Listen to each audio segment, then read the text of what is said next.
Coming up on show 682, my top 10 Elon Musk moments from Tesla's recent earnings call. Well, good morning, good afternoon, or good evening, wherever you're listening around the world. Welcome to EV News Daily. For Thursday, 30th of January, Martyn Lee here, going through every EV story, so you don't have to.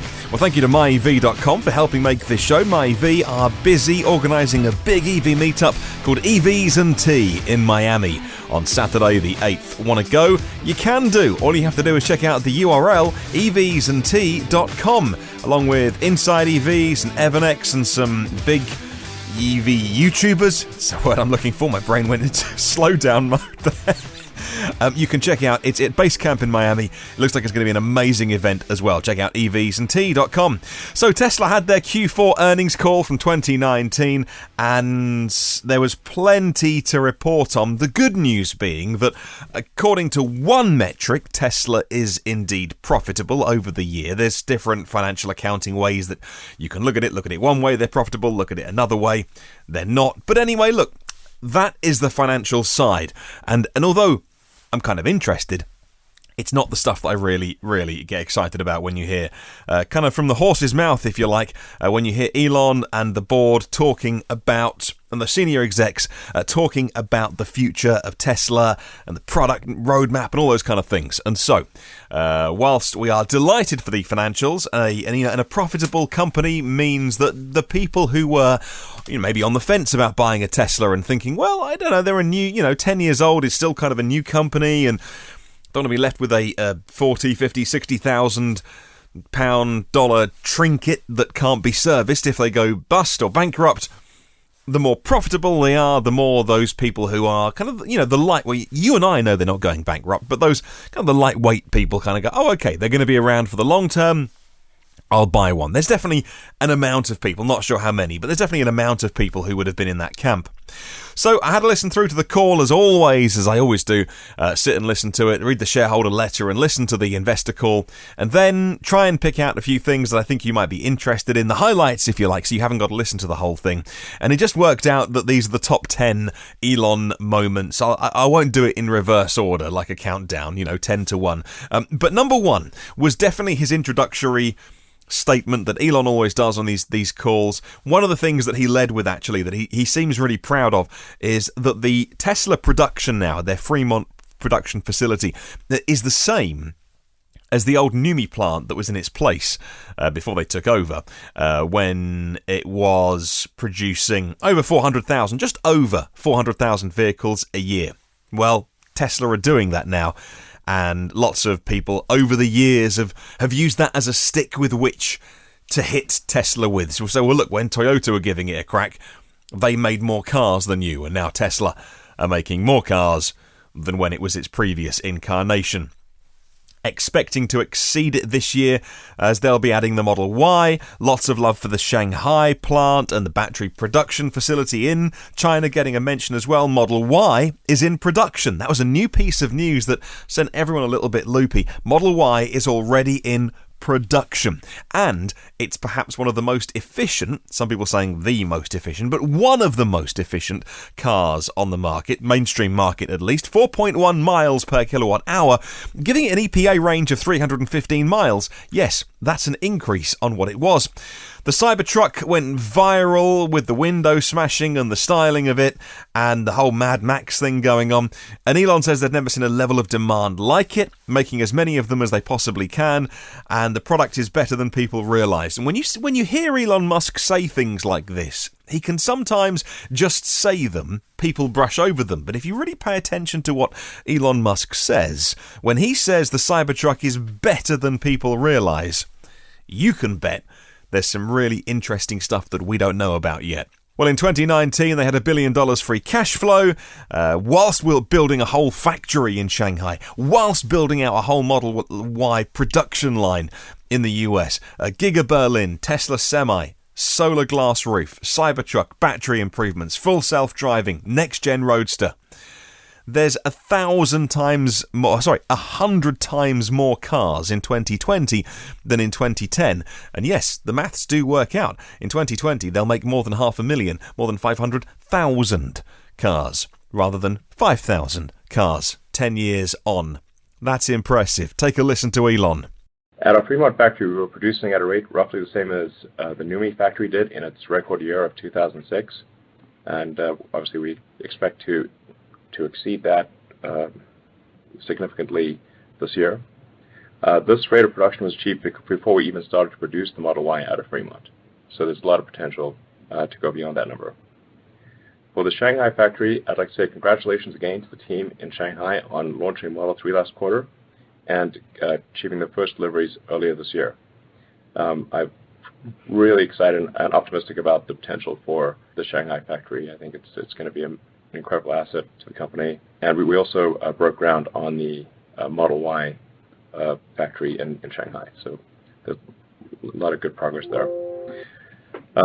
Regarding Model Y, it was only 10 months ago that we revealed a Model Y prototype. And now in January this year, we started producing Model Y in limited volumes already. This is thanks to a great effort of our engineering team, and we managed to achieve by far the highest energy efficiency of any electric SUV ever produced at 4.1 miles per kilowatt hour, which means Model Y all-wheel drive got an EPA rating of 315 miles. This improvement is reflected on the configurator as of today. This is above what we previously stated by a pretty significant margin. With great acceleration, top speed, it's really just incredible specs all around. For the Cybertruck, a few months ago we revealed the Cybertruck. That went viral, and we tried to build a product that is superior in every way without any preconceptions of how such a product should look. So it really just from the standpoint of what's the most badass, futuristic armored personnel carrier that kicks the ass of any pickup truck. Basically, that's the goal. We wanted it to look like something that just kind of came out of a sci-fi movie set from the future, and the demand has been incredible. We've never seen actually such a level of demand at this. We've never seen anything like it. Basically, I think we will make about as many as we can sell for many years. So as many, we'll sell as many as we can make. It's going to be pretty nuts. And I think actually that the product is better than people realize. Even they don't even have enough information to realize just the awesomeness of it. It's just great. Stepping back in 2018, from a financial standpoint, we were free cash flow was break even. But in 2019, we managed to generate more than $1 billion free cash flow while building a factory in Shanghai in record time and while building parts of Model Y production. So I think for us to have this level of free cash flow while making massive investments in capacity, while developing new products, while improving the core engineering is a testament to the, I think, incredible performance of the Tesla team, and I'm just so proud to work with such a great team. In conclusion, when I think of what we have in front of us the next couple of years, we've got Model Y, we've got Giga Berlin, Tesla Semi, solar glass roof, Cybertruck, some very exciting improvements in back battery technology, we've got full self-driving, got the next-gen Roadster, and probably a bunch of other products we'll come up with too. It's hard to think of another company that has a more exciting product and technology roadmap. So super fired up about where Tesla will be, in the next 10 years. If you look back 10 years from today to 2010, approximately 1,000 times more cars in 2020 than we produced in 2010. 8,000. And we have also solar glass and solar retrofit and Powerwall, Power Pack, all those other things too. Where will we be in 10 years? Very exciting to consider the prospect. All right, that was number one. Number two, there's a bit of Zach Kirkhorn in there as well, by the way, talking about organic demand for the Model 3. Organic demand being, as in it takes care of itself. They're not advertising it. Increase in average selling price, he mentioned. What else? Learn from the Model 3, and the new capacity is coming on board with less cost at Shanghai and Fremont Model Y. Recurring revenue is a big thing for the financials. With the updates cars purchased via the Tesla app. Model Y coming this quarter, higher gross margins as well. They're getting better at making cars. Local supply chain for Model Y, Model 3 in Shanghai, and just a warning there about the car industry generally slows down in Q1, and they're doing big product launches, so don't expect the numbers to be too big at the end of the quarter. Over the course of the year, we've transitioned entirely from generating Model 3 orders from a reservation backlog to generating new and organic demand. We've also seen a stabilization of Model 3 ASPs, even increasing slightly in Q4. And we've seen an increase in ASPs of S and X after the launch of the longer-range versions in Q2. With respect to capacity expansion, we've greatly learned from the development and launch of Model 3 in Fremont and Reno. As a result, we've been able to bring new production capacity on board faster and with less cost. This is evidenced by the launch of Model 3 in Shanghai as well as Model Y in Fremont, programs that were both launched in under 1 year. Financially, we have demonstrated multiple quarters of strong cash generation, enabled through higher volumes, improvements to capital efficiency, progress on working capital management, and continued improvement in our product and operational costs. And we are able to achieve positive GAAP net income in both Q3 and Q4 for many of the same reasons that enabled strong cash generation. We've also made progress on recurring and software-based revenue with the implementation of premium connectivity and the beginning of upgrades available for purchase via the Tesla mobile app. On Model Y, we expect first deliveries in limited quantities later this quarter and will ramp over subsequent quarters. As mentioned previously, we are forecasting higher gross margins on Model Y compared to the Model 3. This year, for the Shanghai-built Model 3, we expect to achieve run rate production and delivery rates. In addition, we expect to have completed the majority of planned supply chain localization at the factory or in the region. This is one of the most important components to achieve lower production costs for the site. We are also seeing strong order rates for the locally built Model 3 and remain focused on continuing the production ramp and managing costs. However, we have more than sufficient cash to continue our expansion plans while further strengthening the balance sheet.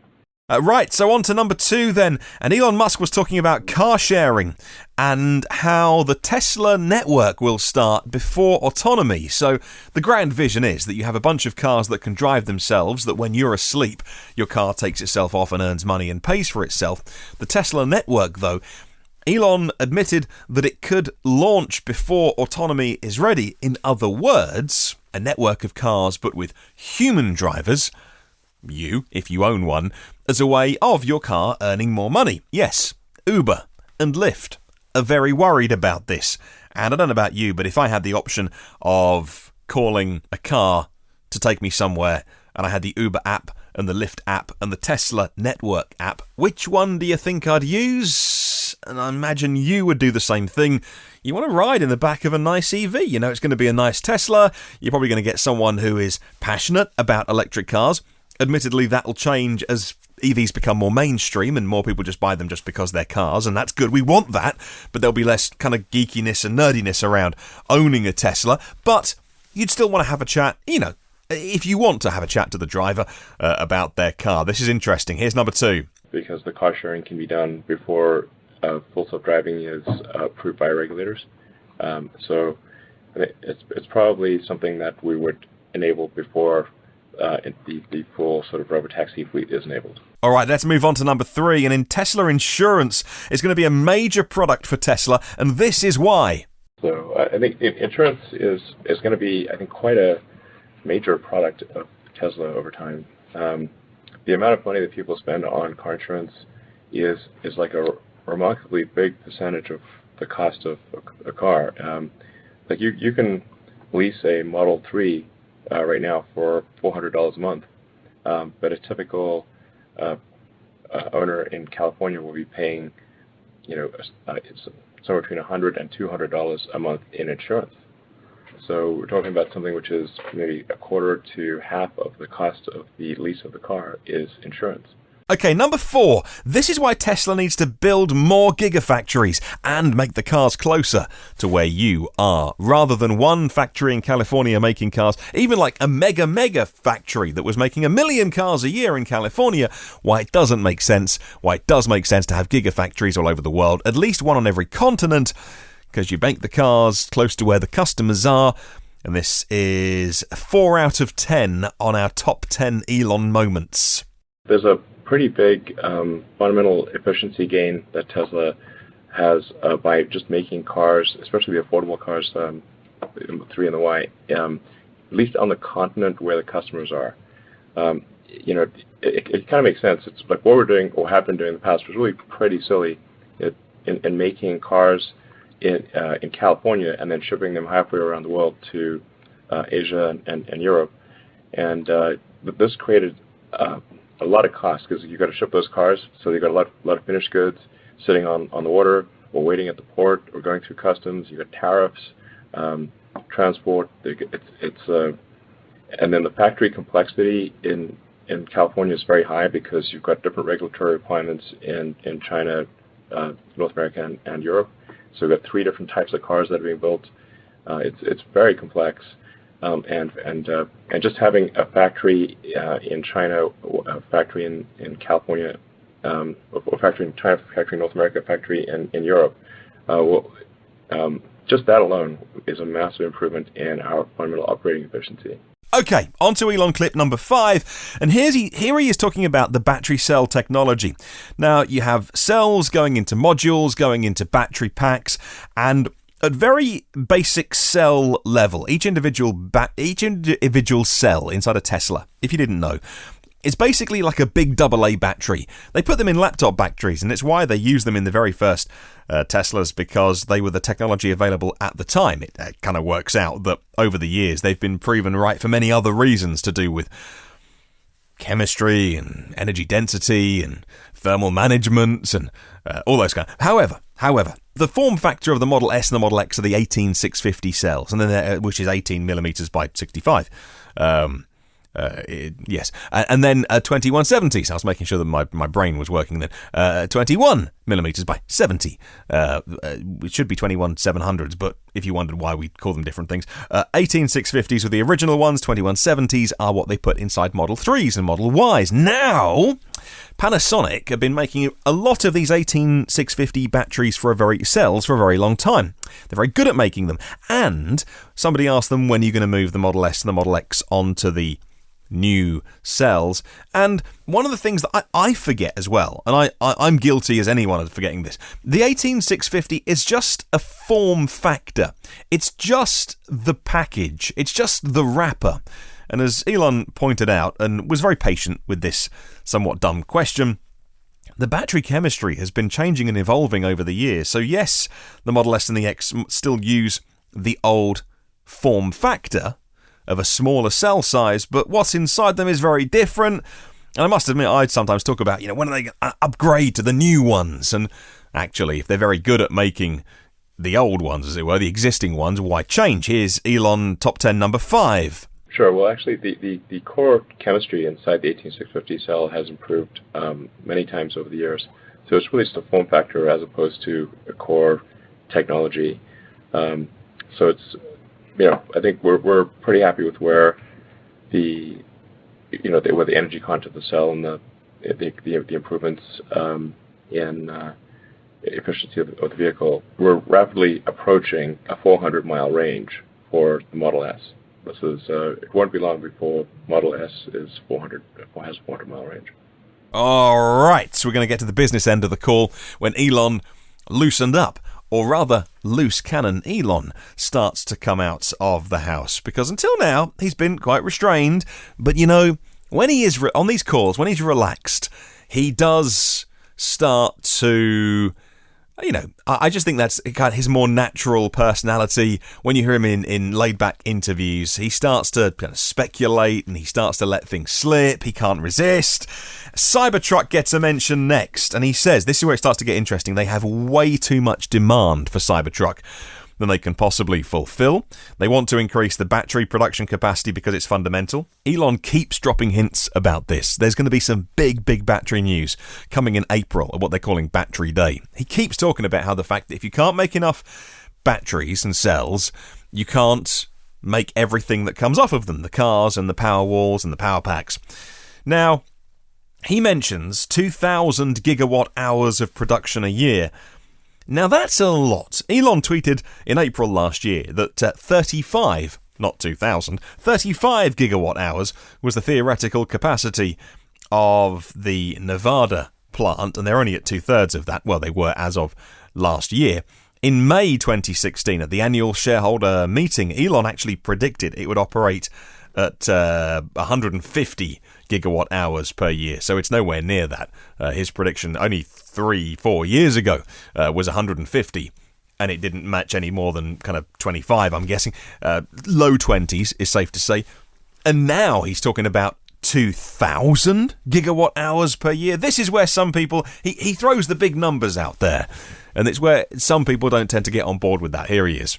We don't comment on those detailed numbers, except the demand is just far more than we could reasonably make in the space of, I don't know, 3 or 4 years or something like that. So the thing we're going to be really focused on is increasing battery production capacity, because that's very fundamental. Because if you don't improve battery production capacity, then you end up just shifting unit volume from one product to another, and you haven't actually produced more electric vehicles. So, that's part of the reason why we have not, for example, really accelerated production of the Tesla Semi, because it does use a lot of cells, and unless we've got a lot of battery cells available, then say like accelerating production of the Tesla Semi would then necessarily mean making fewer Model 3 or Model Y cars. So we've got to really make sure we get a very steep ramp in battery production and continue to improve the cost per kilowatt hour of the batteries. This is very fundamental and extremely difficult. So I said we're going to do like kind of a battery day, just to kind of explain more about this and what our plans are. I think probably it's going to make sense to do that after the end of this quarter, because I think it's going to be kind of an intense end of quarter as it was last quarter. So, tentatively, sort of in the April timeframe, we'll do a battery day, and kind of go through what the challenges are. How do you get from here to, I don't know, a couple thousand gigawatt hours a year or something? All right, Elon Top 10, number 7. A new, more humble, more uncertain Elon. I like it. Maybe it's my Britishness coming out. Less ballsy Elon. We're not sure what Model Y will do to Model 3, he says. They're very honest. Rather than we've got all the answers, it's an Elon that says, look, we don't know. I mean, we're going to go for it and see what happens. We don't know. We don't know. Will Model Y cannibalize Model 3, or will people want Model 3 still? Check out the phrase that I've never heard before, herky-jerky S-curve. That's worth listening out for. Impressed with the Model Y teardown you will be when you finally get one. Now he's freestyling. Now he starts to talk about the things that really, you can really tell push his buttons as well. Here he is talking about how he's excited about what is under the skin of the Model Y. We're not quite sure what's going to happen, but it is true that the introduction of Model X actually increased Model S sales. Because people would come in, they'd look at the Model X, and they'd decide, okay, I'd prefer the sedan, and we were worried that X sales would cause S sales to drop, but they actually caused it to increase. From our standpoint, we're not too worried about demand. We're worried about production. It's make sure we get that production ramp going and reach volume production as soon as possible with the Model Y. It's always hard to predict what that the exponential part of the S curve of production. Production pretty much always follows this S curve, or it's kind of like a herky-jerky S curve.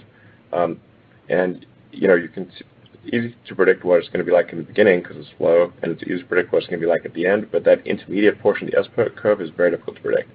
So and it involves a massive amount of hard work and just reacting fast to issues that arise. I think we're just gonna go as fast as we can with the Model Y and make sure it's a great product.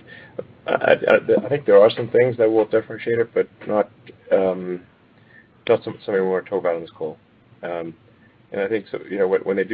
When people do a teardown of the Model Y, I think they'll be impressed about some of the things they see. All right, Elon Top 10, number 8, the key to the future of the business is autonomy and making the most of the customer base. Have a listen to this. The thing that's really going to, I think, probably just have a profound effect on our financials is high volume and high margin, obviously. And that high margin part comes from autonomy. So do people buy the full self-driving package or not? And do they buy it worldwide or only in certain places? For example, our autonomy is not as good in China as it is in the U.S. So fewer people, a very small percentage of people buy the FSD package in China. But as we fix that, then we will see a much higher percentage of people buy it. And as we get closer to full self-driving, that's just going to become more and more compelling. So that's from a financial standpoint, that's the real mind-blowing situation: is high volume, high margin because of autonomy. All right, Elon Top 10, number 9, the efficiency of powertrains. Leading by a country mile, he says. Plaid powertrain is mind-blowing. You can just tell he's really enjoying himself now. He's talking about all the things that he loves to talk about, engineering and powertrains and how it's coming by the end of the year, which is at one point mentioned on Twitter summer 2020. So that's a bit of a slip back, but we'll forgive him. He describes it as alien technology. He's in his stride now. And kick-ass, hardcore engineering. Have a listen. Well, powertrain is pretty damn good. I mean, it's way better than anything else out there by a country mile. You know, it's worth noting, for example, that the Model S has like 100 kilowatt-hour pack. The Taycan has 95 kilowatt-hour pack. The Model S is steadily approaching 400 miles range. The Taycan has 200 miles range. So we must be using that energy pretty efficiently, and the powertrain is a big part of that. The Plaid powertrain is like mind-blowing, I think. Coming out later this year, end of the year probably. That's our goal, get the Plaid powertrain out end of the year. And then it's going to be like, this is like alien technology. It's insane. It's all about power. I didn't even think we could do. Honestly, I thought it was no way. This kick-ass engineering team tells us all about hardcore engineering. Right, and finally, Elon Top 10, number 10, how Tesla can demonstrate massive growth, doing what the other car companies are finding hard. Kind words about Panasonic said, an official comment on CATL and LG Chem's partnerships, being super deep on batteries. I mean, listen to where he says, man, do we know a lot about batteries? Jeez. And you can hear him just sort of mentally staring into mid-distance, as it were. Their new tech blows his mind. It's going to be pretty cool. This is a great clip. Have a listen. Well, I guess, a lot of people sort of made fun of us for not, being able to grow, build cars and build capacity. And it's like now it turns out actually even the pros have trouble with it, It's pretty hard. But the fact is we've already demonstrated massive growth in cell production capacity at our Gigafactory Nevada. And you have to go from the cells to the modules to the pack. So it's not just cell capacity, but also module and pack capacity. So we've just gotten pretty good at that. And we've worked well with key partners like Panasonic. Panasonic relationship has been excellent. They've been a great partner with us for many years. We've added some additional partners at a smaller scale, with LG and CATL, and we'll have more to talk about this in detail in Battery Day. Like I said, probably April. We've got a very compelling strategy. We are super deep on cell, and cell through battery, so cell module battery. Drew, is there anything you want to add to that? Thanks. I think you said it all. We are super deep. Yeah, it's a cool. The rabbit hole goes down pretty far. 7 days a week. We're doing 7 days a week. Yeah, battery production. Man, do we know a lot about batteries? Jeez. Well, like I said, we're going to talk about this in Battery Day, which is probably April, and then a lot of these questions will be answered. I think it's going to be a very compelling story that we have to present. I think it's going to actually blow people's minds. It blows my mind, and I know it.